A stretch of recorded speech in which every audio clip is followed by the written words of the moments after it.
Hello, folks. Welcome to today's news. This is Alan. What I got for you right now is from the UPI News. South Dakota governor bans TikTok over ties to Chinese government. November 30th, it says.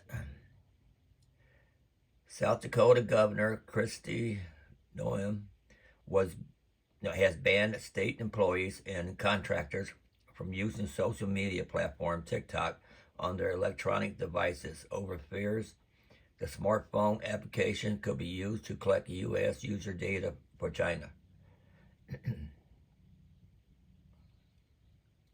At least some state got smart.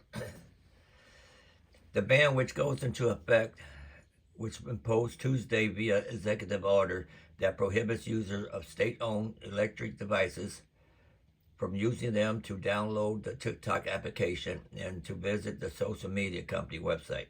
South Dakota will have no part in the intelligence gathering operation of nations who hate us.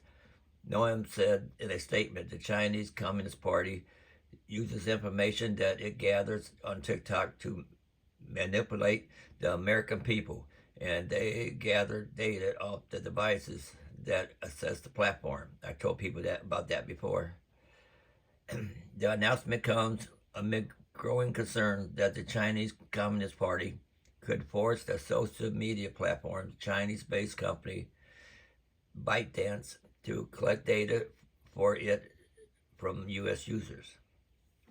Republicans have for years been warning about the potential national security risks of the social media platform due to its connections to the CCP. The Pentagon has also banned TikTok from government devices, though officials may use the service on their personal phones. Okay, here's a related video. TikTok should be banned to protect Americans' data, says FCC commissioner. Now, I'm not playing the sound because it's all music, but you can see the captions at the bottom of it. I'm going to back this up.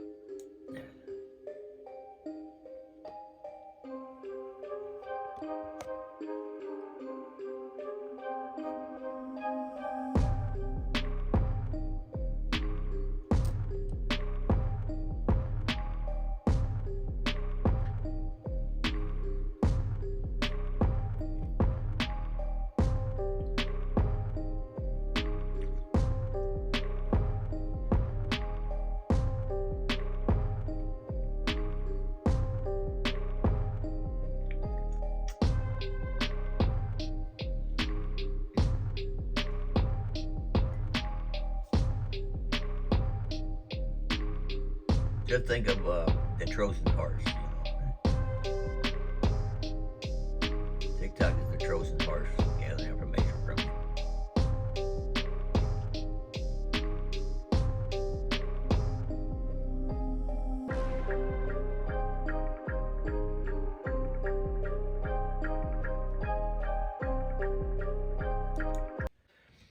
In October, an investigation by Global Witness and the Cybersecurity for Democracy team at NYU also found that TikTok, which does not allow political aids, approved 90% of advertisement containing outright false and misleading election information, which means they're trying to brainwash people that use TikTok. The Chinese going to make people think what they want them to think. TikTok has repeatedly denied the allegation. Naomi on Tuesday says she hopes other states follow her lead and ban the social media behemoth. Because of our serious duty to protect the private data of South Dakota citizens, we must take this action immediately, she said. Congress should take broader action as well.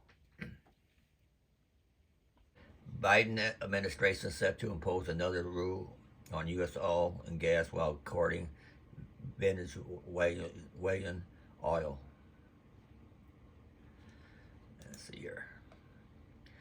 The Biden administration this week proposed new rules aimed at limiting methane leaks from oil and gas drilling on federal lands. The proposal released Monday by the Interior Department Bureau of Land Management would put limitation on gas flaring on federal land, requiring energy companies to detect methane leaks better. The proposal follows another plan announced by Biden during a global climate conference in Egypt earlier this month. The November 11th proposal targets the oil and gas industry for what the administration said is its role in global warming. Monday's proposal would prevent billions of cubic feet of natural gas from being wasted through venting, flaring, and leaks, boosting efficiency while at the same time reducing pollution. Administration officials said the rule would impose monthly limits on flaring and charge fees for flaring that exceeds those limits. See, the government, all they want to do is make more money. That's what they're trying to do. That's why they're trying to tax low-income people too. You know, all they want to do, everybody want to charge more money for fines. And what the fine's going to do? Nothing. Nothing at all, except make the governments richer. That's all it is. Biden just wants that money. That's what he wants. It said here, this proposed rule will bring our regulation in line with technological advances that industry has made in the decades since the BLM's rules were first put in place, while providing a fair return to taxpayers. Yeah, right. Interior Secretary Deb Haaland said on Tuesday. No one likes to waste natural resources from our public lands. This draft rule is a common sense, environmental, responsible solution as we address the damage and waste that natural gas causes. It puts the American taxpayer first, ensures producers pay appropriate royalties. BLM director Tracy Stone Manning said, now, you know, they're going to charge these people fees, you know, they're going to up the rates. That's what I'm going to do. We're going to pay for it. Taxpayers are going to pay for it. It's not saving taxpayers money. No way. And Biden administration is trying to brainwash you the way China is trying to brainwash their people and everybody else. Okay, here's one for you. Bro got scanned by the FBI. I'm done with America, food truck owner says. FBI forced him to take $300 off the bill. A food truck owner says that an FBI employee called him incompetent and demanded that he take $300 off of the bill because there was a line at an event with over 200 attendees in a now viral TikTok.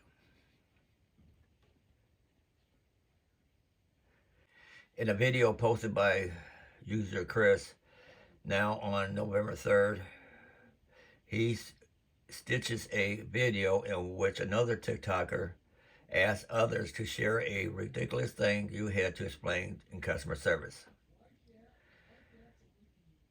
Batista says that a few years ago, the FBI hired his food truck service and Big Nick truck to service at a 2-hour event with over 200 people. I rode up to the event and all 200 of these FBI people rode up to my food truck. So obvious that there's going to be a large line.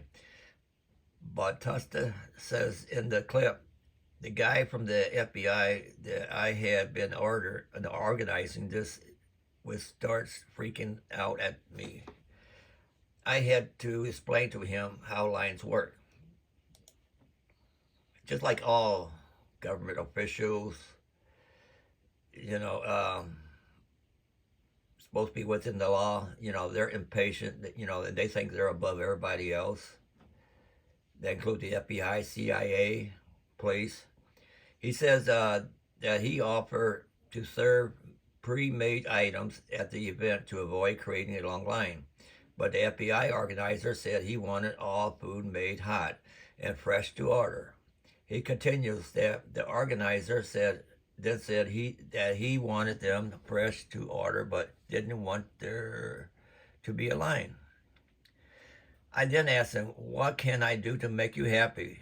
He then demanded that I take $300 off the top of the bill, he says. I said, "Hey, I would love to make you happy, but I'm a small business and taking $300 out of my pocket, being a large government agency, doesn't seem fair." Bautista says that the government, that the FBI organizer began to berate him. Bautista says that the FBI organizer began to berate him with a bunch of insults, calling him incompetent and threatening not to pay him at all. Put the FBI agent under arrest. I then had to take the $300 out of my pocket and give it to the Federal Bureau of Investigation because they didn't understand the concept of a line. He continued, "I guess I just figured that the FBI would have a concept of how the world works." Let me play this.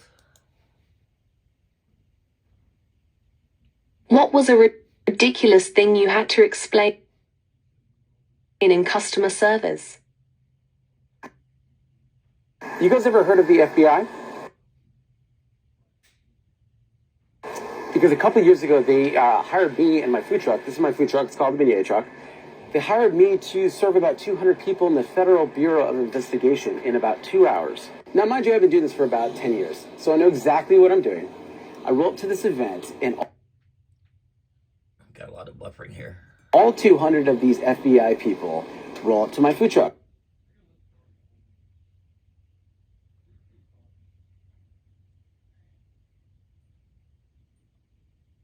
So obviously there's going to be a large line. The guy from the FBI that I had been organizing this with starts freaking out at me. And he's like, "Oh my gosh, there's such a huge line. How can you make this happen? I had no idea that there was going to be a huge line." I then had to explain to him how lines work. I said, "Sir, if you wanted all the product to be pre-made so that everyone could just grab it and go,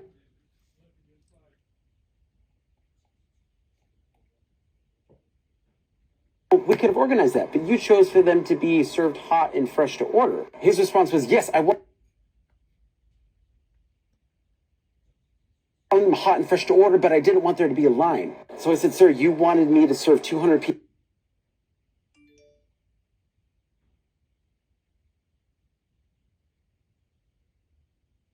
people in an instant without a line?" He said, "I'm not crazy, you're crazy." I then asked him, "What can I do to make you..." Sorry about all this buffering, people, folks. happy, because, you know, I'm a businessman and I want people to leave happy. He then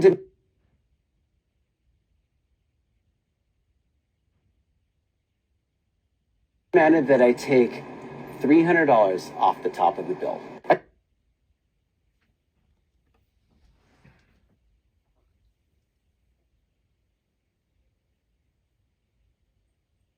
I said, "Hey, like, I would love to make you happy, but I'm like a small business, and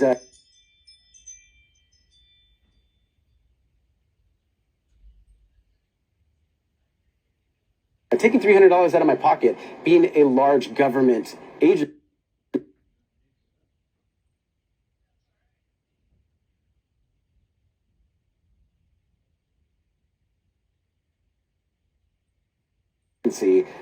doesn't seem fair." He then began to berate me with a bunch of insults, including calling me like a bad business owner and whatnot. Incompetent was another thing.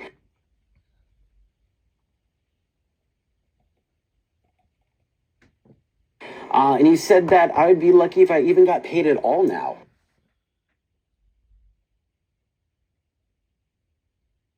I then had to take the $300 out of my pocket and give it to the Federal Bureau of Investigation because they didn't understand the concept of a line.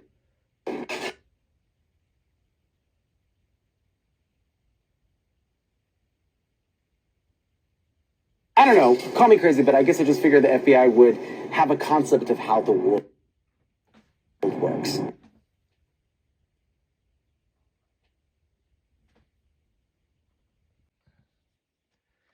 This video has reached over 1.6 million views as of Tuesday, with commuters putting the Bureau on blast for mistreating a small business owner.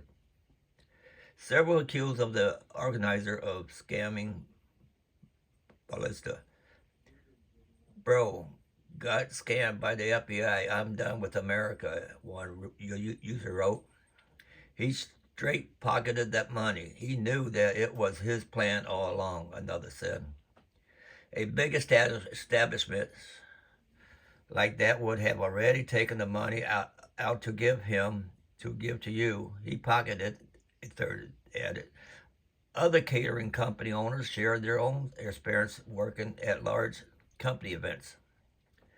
Having worked with plenty of agencies, this is typical. Anything that makes sense, that would be efficient, is a no-go for them, a commenter said. Not committer. The number one complaint I get on my job is about lines too. Wouldn't you rather have great hot quality food than cheap cold food? Another wrote. In a phone call with the Daily Dot, but us clarifies that he doesn't know that if the event was budgeted by the FBI or if someone within the organization was picking up the tab. He adds that he had never had this experience before in his 10 years in catering, saying that he has served up to 2,000 people at private events. I know exactly what I'm doing. I have full capabilities to serve up to 500 people in 2 hours. This is just another day, he said on the call. But having a large agency take advantage of a small business is alarming. The Daily Dot reached out to the FBI via email. And that's the end of that article. There you go. Biden's student loan bailout died in the courts, but taxpayers still could be forced to pay the tab. Why should we pay the tab to go to college when some of us don't even go to college, President Joe Biden illegally and hastily constructed student debt bailout worked well for Democrats in the voting booth, but terribly for them in the courts. Days after Democrats outperformed expectations in the midterms, 2 federal courts issued orders halting the U.S. Department of Education student loans cancellation program. Now the administration has asked the Supreme Court to weigh in, but it is not waiting to hear from the judicial branch before forcing the taxpayer to pick up even more of the tabs. Rather than letting the legal process unfold or trying to pass a bill through Congress, Biden used the one arrow left on the quiver. He extended the student loan moratorium yet again. Repayments will begin only after 60 days past the end of litigations, or 60 days past June 30, 2023, whichever comes sooner. Biden extended the freeze because he sees the writing on the wall. The bailout was illegal from the start and thus doomed in the courts. The 60-day time frame began the end of litigation, and the restart of repayment is deployed for time. It gives the White House 2 months to figure out some way to bail out borrowers at the expense of everyone else. The 2 months buffer also provides the White House a convenient scapegoat. Should the court take its time deciding the program fate, Biden and Secretary Miguel Cardona can blame it for continuing the freeze. They will expect the public to either forget or ignore that it was their idea to tie the freeze to the Supreme Court in the first place. So if your federal taxes goes up, people, you know why? Blame it on Biden.